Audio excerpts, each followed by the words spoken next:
The red card for Willems was a huge moment, but France could never get close enough. Ireland always had that buffer, and in the end they stretched away.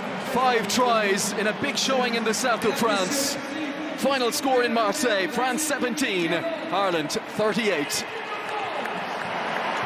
Tadhg, storming start. I don't think many people saw that coming, or the margin of that victory.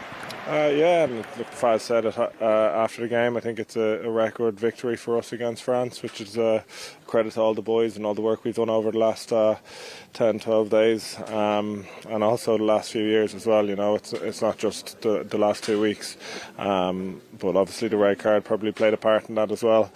But credit to the boys, you know, we stuck to the plan, and felt like we felt comfortable out there at times, and pretty pleased with how it finished. Very pleasing start to the tournament. Momentum's big in the Six Nations, we know that from previous years, and it's a pretty tough start coming over here. And we were aware of that, but it was just about being ourselves. Bit of a cauldron here. The French supporters are like no others in terms of volume, bar the Irish, of course. But yeah, we were aware of what we were coming into, and it was just about playing our game. Obviously, we've lost some key figures like Johnny over the last number of months, but other guys stepped up, and it was a great night. Calvin, what a special night, your first Six Nations start, and to come away with a thumping win like that against France in the south of France. Yeah, it was amazing. Obviously, massive honour as well to play for the team, but yeah, the crowd was electric, and special occasions. My first try for Ireland as well, and yeah, I was just shouting for the ball. Really, I didn't really do much work. The lads were doing all the work, but look, it was unreal to get over the line. Did you feel nervous and pressure ahead of the game? Oh God, yeah. I was very nervous throughout the week, to be fair, but Andy kind of pulled me to one side as well, and we had a good chat, and look, it was a good confidence builder to come over here and beat them. So yeah, take massive confidence from it. There's some good honesty for you. Anyway, Darren was also in the velodrome for us, and Claire caught up with him this morning to get his thoughts on a night when Ireland were supreme and France were desperate. Ireland leave the south of France today after a very satisfying start to this new Six Nations campaign. A storming start. The blue faces of the French players in the local La Provence paper summing up the local mood here today. Darren Cave is with me. Darren, it really couldn't have gone much better, could it? Yeah, it was phenomenal. I mean, to think that result, 38-17, and going into the game, of all the outcomes, I did think it was going to be close. I thought Ireland had a chance of winning. There was a small part of me that thought France could actually run away with it, but of all the results, 38-17, it's literally, it's probably beyond that. They're probably pinching themselves this morning thinking we knew we had a chance, but I would be surprised if they aren't actually surprised themselves. They've absolutely, it was a demolition up front. A couple of the maul tries on the edge, some of the shape all over the park. It was just an absolute, domination. And what about the new boys? We saw 22-year-old Joe McCarthy, player of the match, a try for Nash.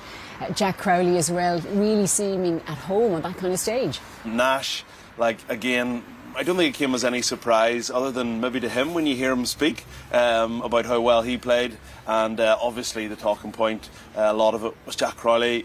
A couple of small mistakes, but that was never the concern. There's so much talk about the number 10 position, you know, the quarterback, the general, and the question was, can he come in with only 3 minutes of Six Nations rugby on his belt? Can he come in and can he steer an Ireland team, get the flow to their attack that we were so used to seeing over the last few years? Can he do that? And absolutely he could. And history beckons now. Well, obviously he's only after round one, but back-to-back Grand Slams, is there realistic ambition now?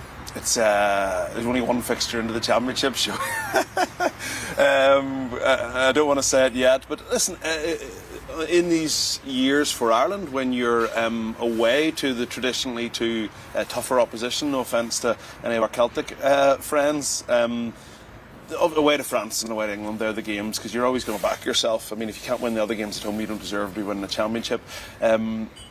I, coming into this Six Nations, thought it would be a tough ask to win, a really tough ask to win this tournament. So I'd be a little reluctant to use the exact words just yet, but what I will definitely say, if Ireland can play as well as that or anywhere near that, this championship, they're going to be really hard to beat. Yeah, there's a long way to go yet, but Ireland are up and running in some style here in Marseille. Yeah, they certainly are. Claire, Darren, thanks for the moment. And Fiona, that's the balance of it. It's the biggest ever win on French soil, only a fourth in 52 years. But the flip side of it is France not great, Ireland brilliant. So where do you lie on it? Yeah, look, I think going into the game it was hard to know what way it was going to fall. Both teams missing players, you know, a bit of change in the French management. But I just thought Ireland brought such enthusiasm, energy, whereas France were totally lacklustre. But Ireland fixed things. Like, they had problems in the line out in the World Cup, and their ability then to fix them and have a flawless display at the line out and bring in new players who seemed to fit in seamlessly. And I think that was the work that Ireland have done through the last kind of 2 years, bringing players in, giving them time, having them around the camp, that the likes of McCarthy and Crowley just fit in seamlessly, whereas France, their players that came in, just, while they're playing well at club, they just didn't step it up to international. It was interesting listening to Andy Farrell and a lot of the players after the game, Jerry. They all referenced not perfect. It wasn't perfect from Ireland, and it wasn't either, which is, like, leaves them in a very good position, albeit the French performance aside.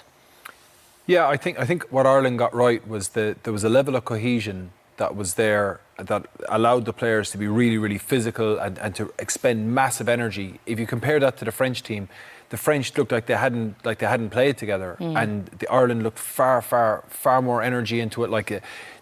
And I think, like Fiona said, is because they've had like a wide player group, and because the system in Ireland generally means that most players are relatively connected to the national team, that when you have a changeover, like you bring in a new 10, you bring in some new bodies, Calvin Nash playing, they can come in and they can hit the ground running straight away, which is a big advantage in something like the Six Nations, where there's very little lead time coming into the tournament. And that's probably the biggest win for this coaching staff, that three players like that in such big positions can slot in, Stephen. Yeah, definitely. And I can't believe Johnny Sexton's been holding us back all these years. Like, I'm joking, by the way, Johnny.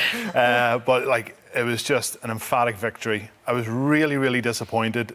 I think everybody said that France were poor. I thought they were shockingly bad. I thought they were really bad.